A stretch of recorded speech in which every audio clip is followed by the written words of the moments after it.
Le capital n'a pas d'issue. Les années qui viennent seront des années d'intense radicalité explosive. La lutte des classes va se réveiller. Ce que nous avons vu au moment de la loi El Khomri, c'est du rien du tout. C'est du petit mouvement initial, c'est du petit malaise préfiguratif. Nous allons vers des mai 68 de longue intensité, de rage barricadière explosive, féroce. Le capital n'a pas de conscience, le capital n'a pas d'histoire, il n'a pas d'intelligence, mais il a un instinct. Et il a cet instinct que nous allons vers les grandes fractures. De la même manière que le terrorisme sert à ressouder toutes les provinces de l'OTAN autour du grand centre pentagonique de la dictature mondiale de la marchandise américaine, il y a cette peur, il y a cette hantise de la lutte de classe radicale qui va naître, et c'est ce que Debord avait très bien compris et qu'il a inauguré à travers toute la grève sauvage italienne pour analyser le meurtre de Moro, pour analyser la Piazza Fontana, pour analyser l'attentat de Bologne. Le terrorisme étatique du gouvernement du spectacle mondial marche sur deux jambes. La première jambe, c'est otaniser la province européenne. Toujours plus otaniser la province européenne. Et on a tué Moro en Italie parce qu'il était un des derniers pôles de résistance à l'ordre de l'OTAN, parce qu'il assumait le projet géopolitique d'une Italie non alignée. On a donc tué Moro parce qu'il faut otaniser l'Europe et que la colonie américaine de l'Amérique, qui est son plus grand ennemi concurrentiel en matière de haute technologie, doit être détruite.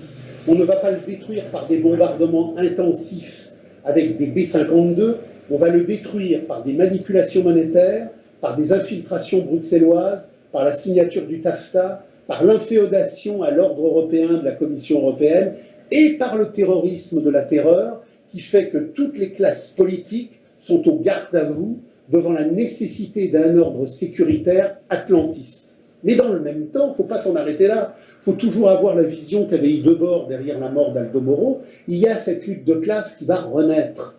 Et cette lutte de classe qui va renaître, elle nous renvoie aux attentats anarchistes du début du siècle, quand des grèves radicales avaient lieu et que l'on faisait péter des bombes soi-disant anarchistes qui venaient du ministère de l'Intérieur. Je renvoie vos auditeurs à toute l'histoire d'Auguste Vaillant et aux bombes mises à l'Assemblée nationale, du temps de Clémenceau et des manipulations politiques et policières. Clémenceau, le grand chef de l'antiterrorisme, mais le grand chef de la grève brisée. Donc, ayons bien en vision, en intelligence, toute cette problématique. La lutte de classe va renaître, elle va renaître en septembre, en octobre, elle va être très problématique, et nous aurons des Nice, des Bordeaux, des Paris. Les attentats qui ont lieu aujourd'hui, je les avais prévus déjà il y a 2 ou 3 ans dans une vidéo que nous avions fait ensemble. Non pas parce que mon cerveau aurait une pertinence particulière, mais tout simplement parce qu'avec humilité, dans une relation méthodologique impersonnelle de subversion critique, il faut connaître les textes radicaux. Les textes radicaux ne sont pas sortis de la tête de Hegel, de la tête de Marx ou de la tête de Debord.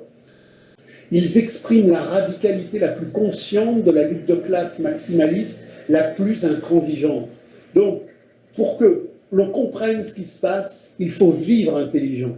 Que vos auditeurs aillent lire Debord, les commentaires sur la société du spectacle, qu'ils lisent Lettres contre l'avoir, qu'ils lisent les commentaires, qu'ils s'imprègnent de tout ce qui nous ramène à Marx et à Debord. Tout a été écrit, tout a été écrit. Les attentats d'hier étaient prévus, ceux de demain sont prévisibles et tout se tient parce que c'est la dialectique déterministe des forces productives de l'aliénation qui rend nécessaire, au moment de la crise terminale du capital, l'explosion de la manipulation monétaire et l'explosion de la manipulation terroriste. Le terrorisme veut tuer la lutte des classes, c'est à la lutte des classes de tuer le terrorisme.